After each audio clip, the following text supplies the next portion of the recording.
Welcome to Jeevan news. ముందుగా headlines చూద్దాం.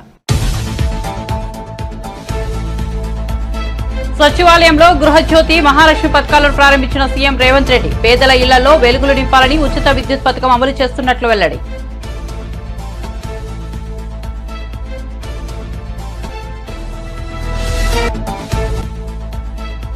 విజయవాడలో బీజేపీ కోర్ కమిటీ సమావేశం. హాజరైన కేంద్ర మంత్రి రాజ్నాథ్ సింగ్. బీజేపీ సమావేశంలో ఏపీ రాజధానిపై చర్చ.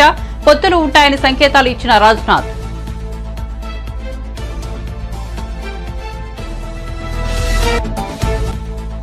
మూడు పిల్లలు కుంగితే కాళేశ్వరం మొత్తం కొట్టుకుపోయినట్ట అన్న కేటీఆర్.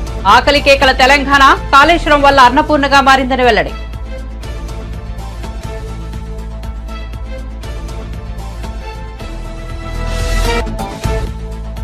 అయోధ్య రాముడి జన్మంపై బీజేపీ ఎంపీ బండి సంజయ్, మంత్రి పొన్నం ప్రభాకర్ మధ్య మాటల యుద్ధం. బండి సంజయ్ రాజకీయ డ్రామాకు తెరలేపారన్న మంత్రి పొన్నం.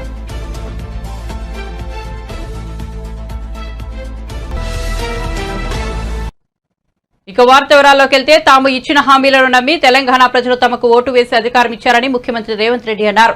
6 గ్యారంటీలలో భాగంగా మరో 2 మహాలక్ష్మి, గృహజ్యోతి పథకాలను ముఖ్యమంత్రి మంగళవారం సచివాలయంలో ప్రారంభించారు. ఈ సందర్భంగా ఆయన మాట్లాడుతూ ఎన్నికల్లో ఇచ్చిన హామీలను ఒక్కొక్కటిగా నెరవేర్చుతామన్నారు. పేదవారి ఇళ్లలో వెలుగులు నింపాలని 200 యూనిట్ల వరకు ఉచిత విద్యుత్ పథకం అమలు చేస్తున్నట్టు చెప్పారు. ఇచ్చిన గ్యారంటీలను ఖచ్చితంగా అమలు చేస్తామన్నారు. తాము అధికారంలోకి వచ్చిన 2 రోజుల్లో 2 హామీలను నెరవేర్చామని, ఇప్పుడు మరో 2 హామీలను అమలు చేస్తున్నట్లు తెలిపారు. కాంగ్రెస్ పార్టీ మాట ఇస్తే వెనకడుగు వేయదన్నారు. తాము ఆర్థిక నియంత్రణ పాటిస్తూ ముందుకు సాగుతున్నామన్నారు. సోనియా గాంధీ ఇచ్చిన హామీని ఎప్పుడూ విస్మరించలేదన్నారు. అర్హులైన వారందరికీ ఉచిత కరెంట్ ఇస్తామన్నారు. అత్యధిక మెజారిటీ ఇచ్చి ప్రజాప్రభుత్వాన్ని ఏర్పాటు చేయడం జరిగింది.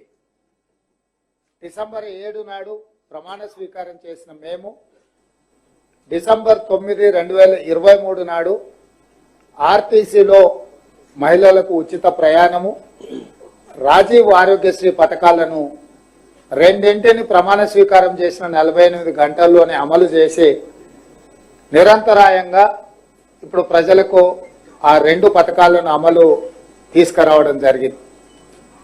ఇప్పుడు మళ్ళీ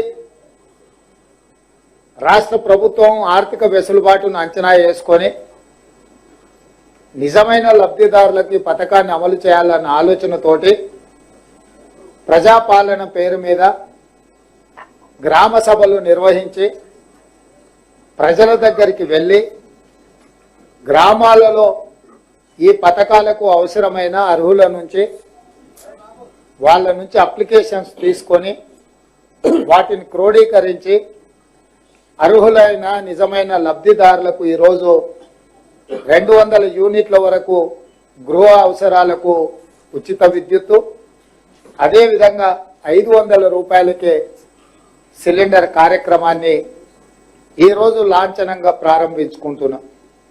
వాస్తవంగా మీకు అందరికి తెలుసు, చేవెళ్లలో ఈ కార్యక్రమాన్ని పెద్ద ఎత్తున 1,00,000 మంది మహిళల సమక్షంలో శ్రీమతి ప్రియాంక గాంధీ గారు కూడా సభకు హాజరయ్యి కార్యక్రమాన్ని ప్రారంభించాలి అని చెప్పి ప్రభుత్వం నిర్ణయించుకున్నది. కానీ నిన్న మహబూబ్ నగర్ జిల్లా స్థానిక సంస్థల ఎమ్మెల్సీ ఎన్నికల ప్రకటన రావడము, పాత ఉమ్మడి మహబూబ్ నగర్ జిల్లాలో ఉన్న మండలాలు వివిధ జిల్లాలలో ఉండడం వల్ల ఎన్నికల కోడ్, ఎన్నికల నిబంధనలు అడ్డు రావడంతో చేవెళ్లలో ప్రారంభించాలనుకున్న ఈ కార్యక్రమాన్ని ఈరోజు సచివాలయానికి మార్చి ఇక్కడ మా అందరు మంత్రులు, శాసనసభ్యులు, శాసన మండలి సభ్యులు, ప్రభుత్వ అధికారులు, హైదరాబాద్ మేయర్తో సహా చాలా మంది కార్యక్రమంలో హాజరయ్యి ఈరోజు లబ్ధిదారులకు లాంఛనంగా ఇక్కడ ఈ కార్యక్రమాన్ని ప్రారంభించుకుంటున్నాము. మీకు అందరికీ తెలుసు, కట్టెల పొయ్యితో కష్టాలు పడుతూ కన్నీళ్లు పెడుతున్న ఆడబిడ్డల కోసం దీపం పథకం ద్వారా కష్టాలు తీర్వడానికి ఆనాడు శ్రీమతి సోనియా గాంధీ గారే పేదలకు గ్యాస్ స్టవ్ సిలిండర్ ఇవ్వాలన్న ఒక గొప్ప పథకాన్ని ఆ రోజు యూపీఏ ప్రభుత్వం తీసుకొచ్చింది. ఆనాడు సిలిండర్ గ్యాస్ పొయ్యి సిలిండర్ ధర 400 రూపాయలకే మహిళలకు అందుబాటులోకి తీసుకొచ్చి పేదల కష్టాలు తీర్వాలని ప్రయత్నం చేసింది. కాంగ్రెస్ పార్టీ తర్వాత అధికారంలోకి వచ్చి పార్లమెంట్ ఎన్నికల్లో కరీంనగర్ లో కాంగ్రెస్ ఓడిపోతే రాజకీయ సన్యాసం తీసుకుంటారా అని మంత్రి పొన్నం ప్రభాకర్ కు బీజేపీ జాతీయ ప్రధాన కార్యదర్శి బండి సంజయ్ సవాల్ విసిరారు. అయోధ్య రామమందిరం విషయంపై పొన్నం ప్రభాకర్ మాట్లాడిన తీరును విమర్శించారు. హుజునాబాద్ జిల్లాలో నిర్వహించిన ప్రజాహిత యాత్రలో సంజయ్ ఈ మేరకు వ్యాఖ్యలు చేశారు. దీన్ని వేరే రకంగా చూపెట్టి ఇక్కడ ప్రజాహిత యాత్రకు ప్రజాస్పందన ఉన్నది, ప్రజలు తండోపదాలు తరలి వస్తున్నారు, దాన్ని చూసి డిస్టర్బ్ చేసే ప్రయత్నం చేస్తే అది మీకు ముప్పు వస్తుంది. ఇలా రాముడు అయోధ్యలో పుట్టిండా అని గ్యారంటీ ఏంటి అని మీరు అన్నదానికే ఇలా ప్రజలు చీదరించుకుంటున్నారు, ఇవాళ చీకొడుతున్నారు. ఇవాళ ఇవన్నీ పక్క పెట్టు, రాముడు పక్క పెట్టు, అన్ని పక్క పెట్టు. ఫస్ట్ నువ్వు 6 గ్యారెంటీల విషయం మాట్లాడు. ఫస్ట్ ఇలా 80 రోజులు అయింది దాదాపు, ఇంక 20 రోజుల డెడ్ లైన్ నీకు. 20 రోజుల తర్వాత నువ్వు 6 గ్యారెంటీలు ఎట్లా అమలు చేస్తావు చెప్పాలి. ఫస్ట్ 423 హామీలు, వాటిని కూడా ఎట్లా అమలు చేస్తావు? 100 రోజులు అమలు చేస్తావు నువ్వన్నావు. మరి ఇందిరాగాంధీ ఫోటో పెట్టి 6 గ్యారెంటీలు మీరు ఇస్తే ఆ 6 గ్యారెంటీలు 100 రోజులు అమలు చేస్తాన్నారు. 6 గ్యారెంటీలు అమలు చేయకుండా ఇందిరాగాంధీని అవమానపరిచేట మీరు. ఇందిరాగాంధీ ఫోటో పెట్టుకున్నారు కాబట్టి తెలంగాణ రాష్ట్రం అప్పుల పాలన విషయం మీరే చెప్పారు. అయినప్పుడు కూడా అప్పులు తీర్చాం. 6 గ్యారెంటీలు పక్క 100 రోజులు అమలు చేస్తామన్నారు. ఎలక్షన్ కోడ్ రాబోతున్నది, మళ్ళీ చెప్తున్నా. దానికంటే ముందు ఈ 6 గ్యారెంటీలు మిగతా హామీలు నెరవేర్చరా? మళ్ళీ ఏదో 500 గ్యాస్ ఇస్తాము, 200 యూనిట్లు ఫ్రీ కరెంట్ ఇస్తాము, ఈ 2 హామీలు ఇచ్చి మిగతా తర్వాత చూస్తామంటే ప్రజలంతా అమాయకులు కాదు. 2 హామీలు ఇచ్చి బిస్కెట్ వేసినట్టు వేస్తే మేము ఊకునే పరిస్థితి లేదు. ఇలా 200 రోజులు కానీ 100 రోజులుగా ఇదే ప్రజలు తిరగబడతారు. నీ అహంకారము, నీ ఉరుకులాట, ఇవన్నీ కూడా 6 గ్యారెంటీలు అమలు చేసే విషయంలో చూపెట్టు. 100 రోజుల లోపట దాదాపు 80 రోజులు అయిపోయింది. ఇదంతా ఈ గంభీరత్వము ఇదంతా కూడా 6 గ్యారెంటీలు అమలు చేసే విషయాలు చూపెట్టు. నేను సవాల్ చేస్తున్నా, అలా చెప్తున్నా. సరే, ఇదే నువ్వు చెప్పిన వాదన మీద నువ్వు ఈ పార్లమెంట్ కలిసి సిద్ధమా చెప్పు. ఇదే నువ్వు చెప్తున్న వాదన చెప్తున్నా, తప్పు మాట్లాడుతున్నావు కదా. నేను మా అమ్మ గురించి చెప్తున్నాను. నువ్వు ఏదో దీన్ని జిమ్మికులు చేసి యాక్టింగ్ చేస్తే నీ యాక్టింగ్ వాళ్ళు నమ్మరీడా. నేనేమంటున్నా అంటే ఇదే వర్షన్ మీద నువ్వు ఎన్నికల్లో అభ్యర్థులు పెట్టు. చలో, నేను దాని మీదనే మాట్లాడతా. నేను రాముడి మాట అన్ని మాడతా. ఈ ఎన్నికల్లో నేను ఓడిపోతే చలో రాజకీయ సన్యాసం తీసుకుంటా.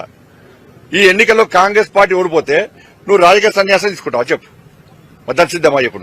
నేను మాట్లాడిన తప్పు నువ్వు భావిస్తే, ఏదో చిత్రీకరించి నువ్వు క్రియేట్ చేసి దాన్ని నమ్మించే ప్రయత్నం చేస్తే, నువ్వు దానికి కట్టుబడి ఉంటే, నువ్వు పార్లమెంటు పోటీ చేసే అభ్యర్థి ఎన్నికల్లో ఓడిపోతే నువ్వు రాజకీయ సన్యాసం తీసుకుంటావా చెప్పు. నేను సిద్ధం దానికి. నువ్వు తీసుకుంటావా? నువ్వు 3వ ప్లేస్ ఎందుకు పోయినావు? పార్లమెంట్ ఎన్నికల్లో, కరీంనగర్ ఎన్నికల్లో 3వ ప్లేస్ ఎందుకు పోయినావు? ఈడికి ఎందుకు వచ్చినావు చెప్పరాదు. మరి ఇంకా మాట్లాడదు. నీ జోలికి రాలే నేను.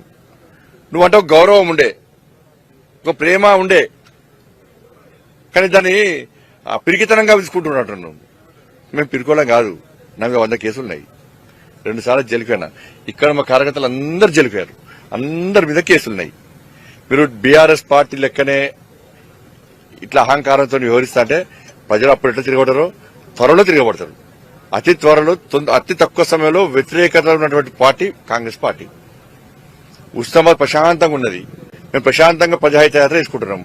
వీళ్ళు చిచ్చు పెట్టి ఉస్నాబాద్ లో మొత్తం శాంతి భద్రత సమస్య సృష్టించి, ఒక అలజడి సృష్టించి, రెచ్చగొట్టే వాతావరణం సృష్టించి ప్రశాంతంగా ఉన్న ఉస్నాబాద్ ప్రశాంతం దెబ్బతీసే ప్రయత్నం చేస్తున్నారు. వీళ్ళు ఏడవనే కదే ఉంటది.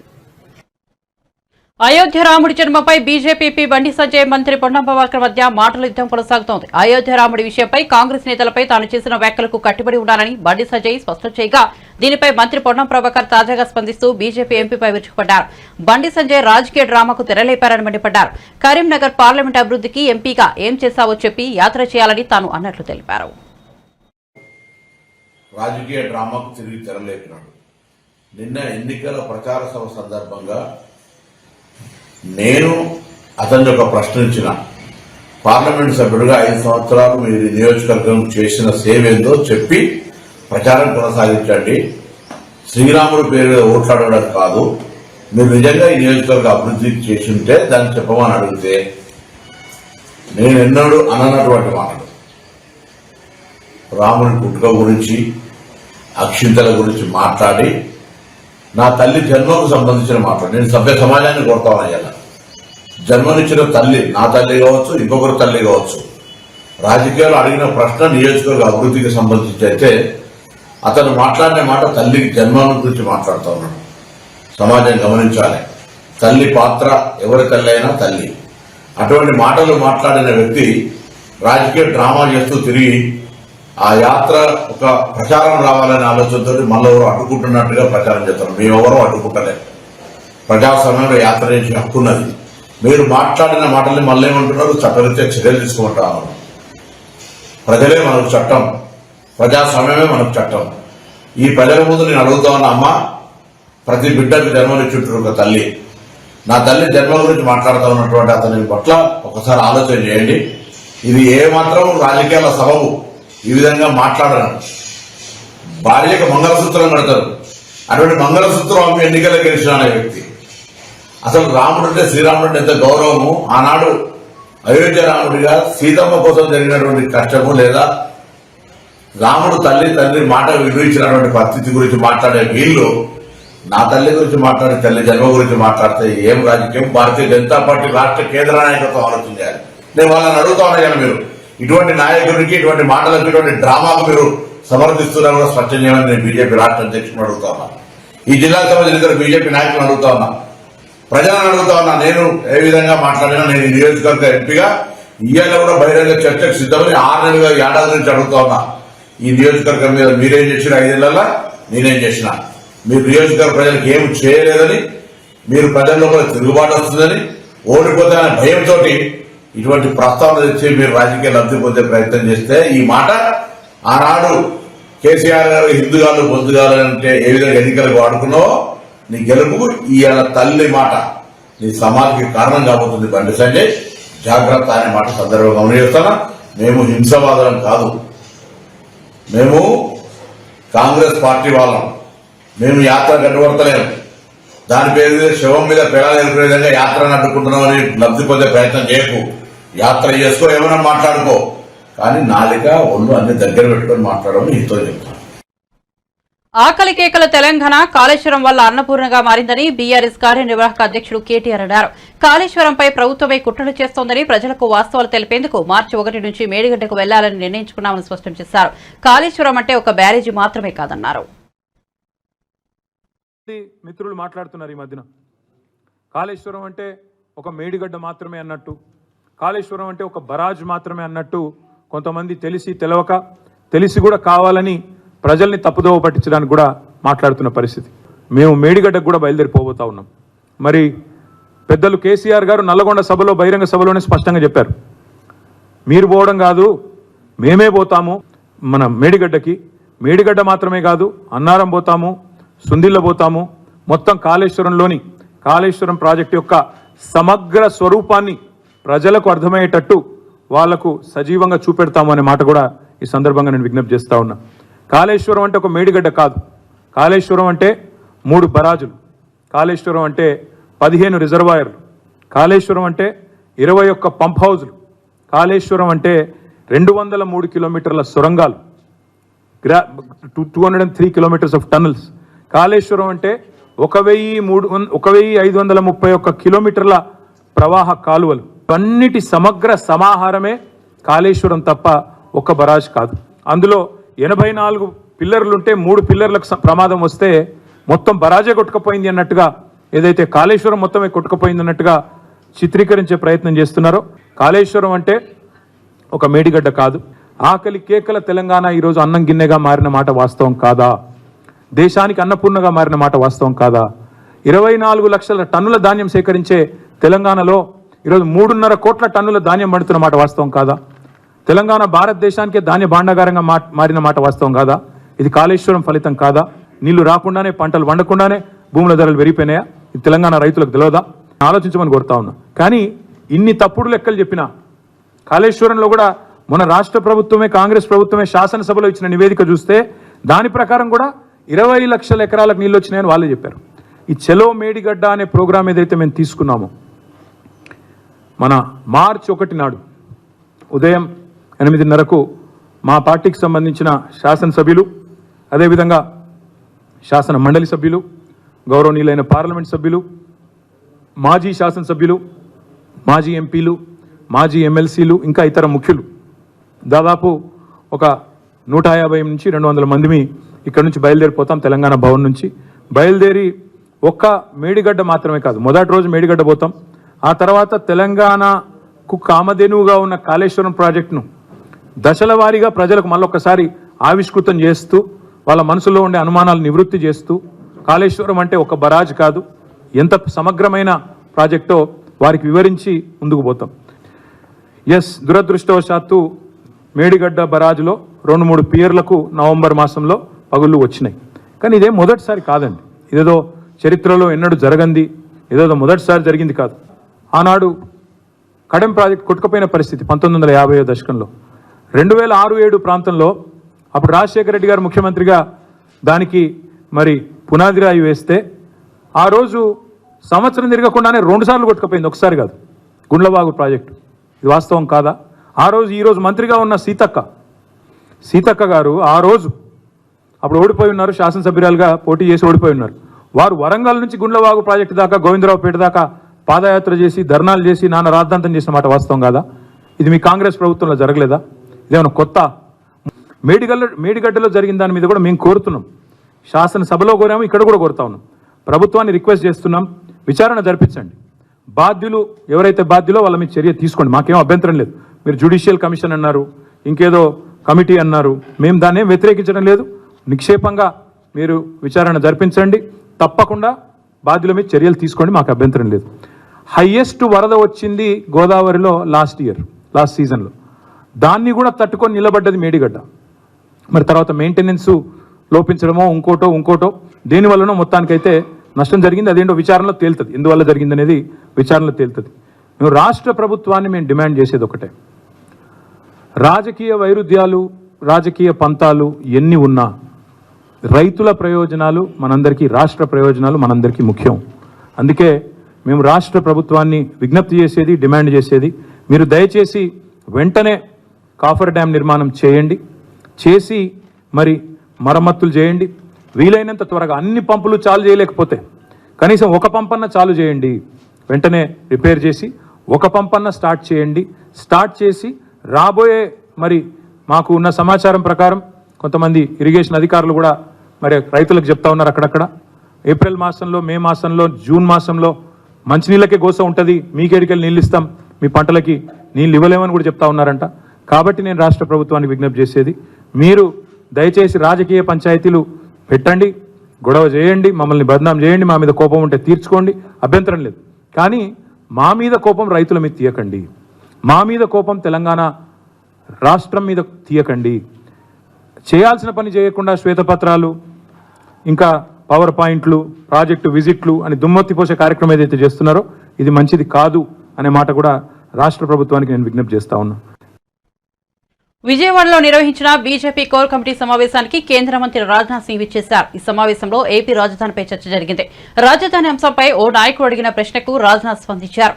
ఏపీ రాజధాని అమరావతినని మనం తీర్మానం చేశామని స్పష్టం చేశారు. అంతేకాదు ఏపీలో పొత్తులు ఉంటాయని సంకేతాలు ఇచ్చారు. బీజేపీ మూడోసారి కూడా దేశంలో అధికారంలోకి రానుందని ధీమా వ్యక్తం చేశారు. स्वीकार किया मेरे बहनों भाइयों, और ऐसा सिस्टम बना दिया, जनधन योजना, आधार और मोबाइल के माध्यम से जैम की ऐसी ट्रिनिटी बना दी कि आज दिल्ली के बैंक से 100 पैसा चलता है तो 100 का 100 पैसा लोगों की जेबों में पहुंचता है, एक पैसा भी भ्रष्टाचार की भेंट नहीं चढ़ने पाता है.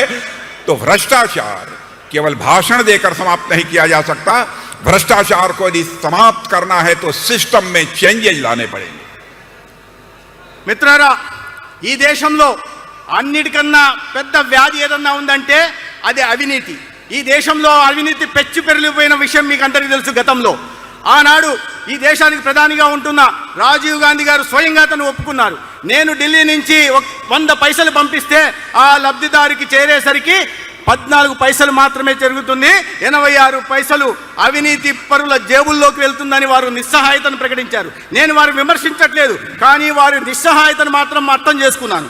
తర్వాత ఇవాళ ఎటువంటి నాయకత్వం ఈ దేశంలో ఉందంటే, నరేంద్ర మోడీ గారు ప్రధానమంత్రి అయిన తర్వాత ఈ అవినీతి నిర్మూలనకు సవాల్గా స్వీకరించారు. అందుకని ఆధార్ని తీసుకొచ్చి డైరెక్ట్ బెనిఫిట్ ట్రాన్స్ఫర్ ద్వారా ఏ పథకాల లబ్ధి అయితే లబ్ధిదారుకు చేరాలనో వాళ్ళకు ఢిల్లీ నుంచి పంపిస్తే 100కు 100 పైసలు ఇవాళ వాళ్ళ జేబుల్లోకి వెళ్తున్న విషయాన్ని తెలియాలి. మిత్రులారా, నేను చెప్పదలుచుకున్నది ఏంటంటే కేవలం ప్రసంగాల వల్ల ఈ అవినీతి నిర్మూలన జరగదు. అవినీతి నిర్మూలన జరగాలంటే ఒక సమర్థవంతమైన నాయకత్వం ఉండాలనే విషయాన్ని చెప్పదలుచుకున్నాను. ఇవాళ ఈ దేశంలో అతి పెద్ద अमलापुर गया और अन्य जिलों के किसानों और पैडी फार्मर से मिलने गया था।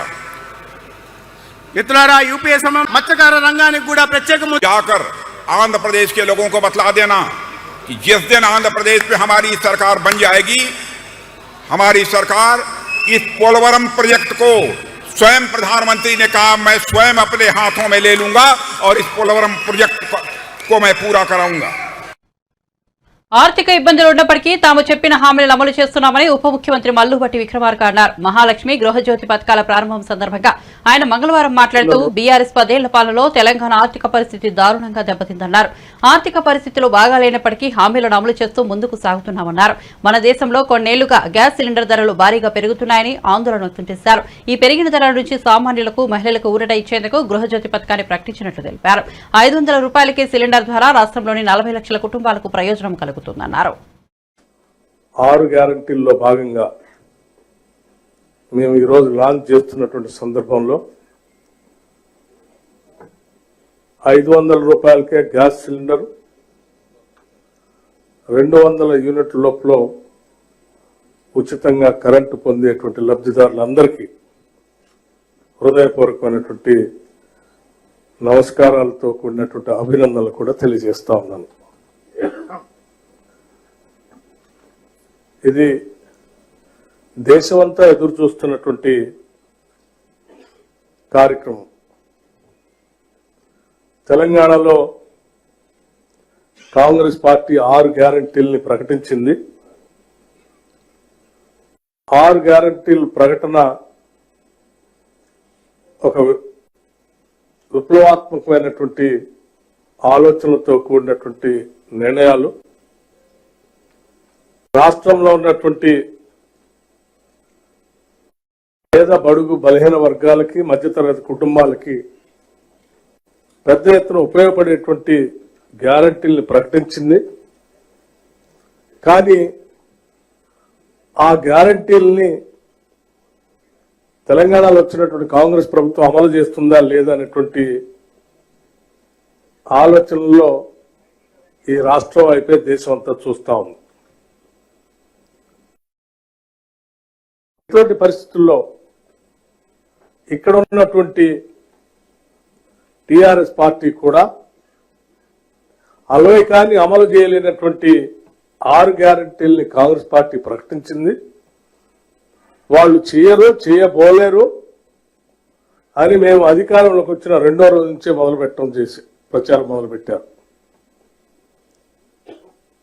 అటువంటి అనేక రకాలైనటువంటి ప్రచారాలు, ఆలోచనల మధ్యన మాకున్నటువంటి అనేక రకాలైనటువంటి ఇబ్బందులను కూడా అధిగమించి వెస్టర్న్ ఆస్ట్రేలియా మంత్రి సాండర్సన్ తెలంగాణ ముఖ్యమంత్రి రేవంత్ రెడ్డితో భేటీ అయ్యారు. రాష్ట్రంలో వైద్య రంగంలో పెట్టుబడులు పెట్టేందుకు ఆయన ఆసక్తి కనబరిచారు. తెలంగాణలో మెడికల్ రంగంలో పెట్టుబడులకు మంచి అవకాశం ఉందని సీఎం రేవంత్ రెడ్డి వారికి తెలిపారు. Health care, health tourism, health స్కిల్లింగ్లలో పెట్టుబడులకు అవకాశాలు ఉన్నాయని వివరించారు.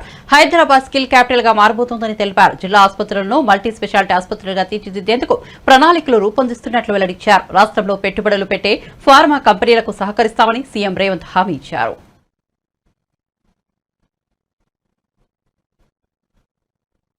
ఏపీ మంత్రి రోజాపై సినీ నిర్మాత కాంగ్రెస్ నేత బండ్ల గణేష్ సంచలన వ్యాఖ్యలు చేశారు. తెలంగాణ మంత్రి రేవంత్ రెడ్డి చేసిన చేపల పులుసు వ్యాఖ్యలపై ఓ టీవీ ఇంటర్వ్యూలో స్పందించిన రోజా ఆయన యాక్సిడెంట్ సీఎం అని, ఏం మాట్లాడాలో తెలియక ఏదేదో మాట్లాడుతున్నారంటూ కౌంటర్ ఇచ్చిన విషయం తెలిసిందే. కాగా రోజా చేసిన కామెంట్లపై బండ్ల గణేష్ ఘాటుగా స్పందించారు.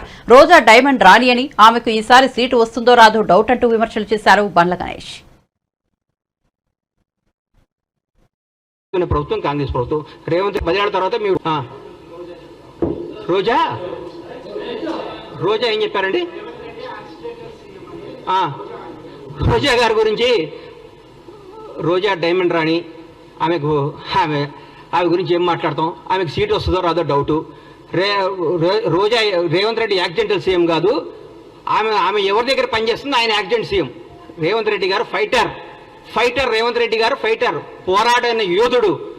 భారతదేశంలో ఇట్లాంటి యోధులు చాలా తక్కువ మంది ఉంటారు. ఈయన యోధుడు, ఈయన పోరాడి కష్టపడి తనేందో నిరూపించుకొని ముఖ్యమంత్రి పదవి తెచ్చుకున్నాడు. యాక్సిడెంటల్ సీఎం అయితే నాన్నగారు చనిపోతేనో, నాన్నగారు వారసత్వం వస్తేనో, ఇంకోటి వస్తేనో, నీలాగా పులుసు వండి పెడితేనే వస్తుంది.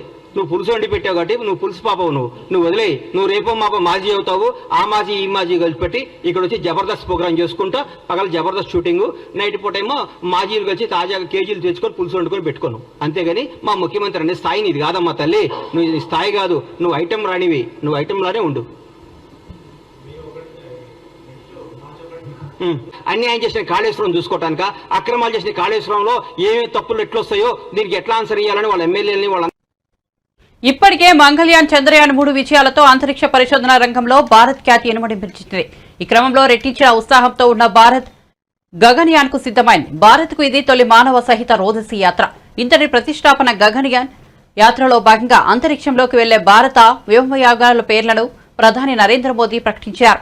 ఇండియన్ ఎయిర్ ఫోర్స్ కు చెందిన గ్రూప్ కెప్టెన్లు అజిత్ కృష్ణన్, ప్రశాంత్ బాలకృష్ణ నాయర్, అంగద్ ప్రతాప్, వింగ్ కమాండర్ సుభాష్ ను శుక్లా గగన్ అండ్ స్పేస్ కాప్టర్ ద్వారా దూరదర్శిలోకి వెళ్లనున్నారని మోదీ తెలిపారు.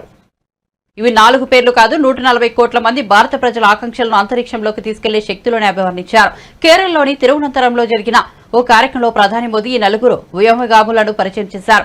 40 ఏళ్ల కిందట రాకేష్ శర్మ రూపంలో తొలి భారతీయుడు అంతరిక్షంలోకి వెళ్లగా మళ్లీ ఇన్నాళ్లకు భారతీయులు అంతరిక్షంలోకి వెళ్లనున్నారని, అయితే ఈసారి కౌంట్ డౌన్ మనదే, రాకెట్ మనదేనని స్పష్టం చేశారు. भारत वो पहला देश बना जिसने चंद्रमा के साउथ पोल पर तिरंगा फहराया.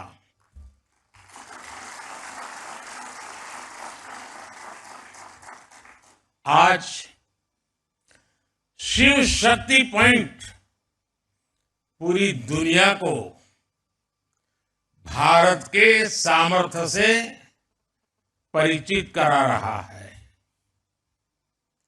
अब विक्रम साराभाई स्पेस सेंटर में हम सभी एक और ऐतिहासिक सफर के साक्षी बन रहे हैं.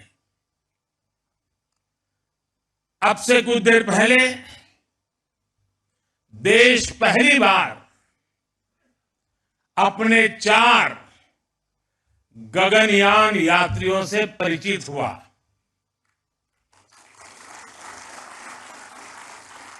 ये सिर्फ 4 नाम और 4 इंसान नहीं है,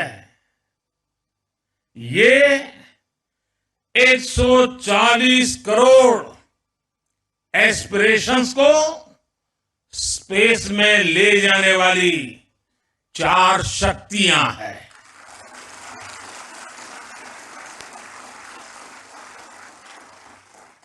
चालीस वर्ष के बाद कोई भारतीय अंतरिक्ष में जाने वाला है, लेकिन इस बार टाइम भी हमारा है, काउंट डाउन भी हमारा है और रॉकेट भी हमारा है.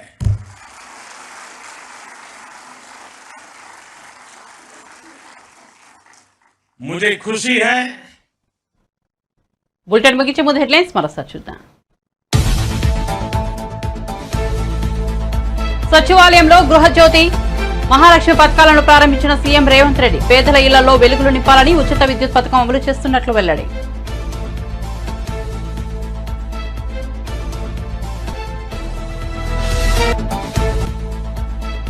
విజయవాడలో బీజేపీ కోర్ కమిటీ సమావేశం. హాజరైన కేంద్ర మంత్రి రాజ్నాథ్ సింగ్. బీజేపీ సమావేశంలో ఏపీ రాజధానిపై చర్చ. పొత్తులు ఉంటాయని సంకేతాలు ఇచ్చిన రాజ్నాథ్.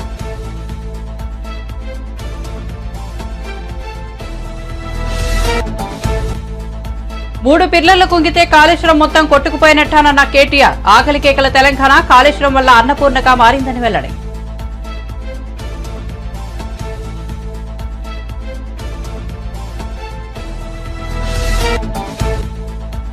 అయోధ్య రాముడి జన్మంపై బీజేపీ ఎంపీ బండి సంజయ్, మంత్రి పొన్నం ప్రభాకర్ మధ్య మాటల యుద్ధం. బండి సంజయ్ రాజకీయ డ్రామాకు తెరలేపారన్న మంత్రి పొన్నం.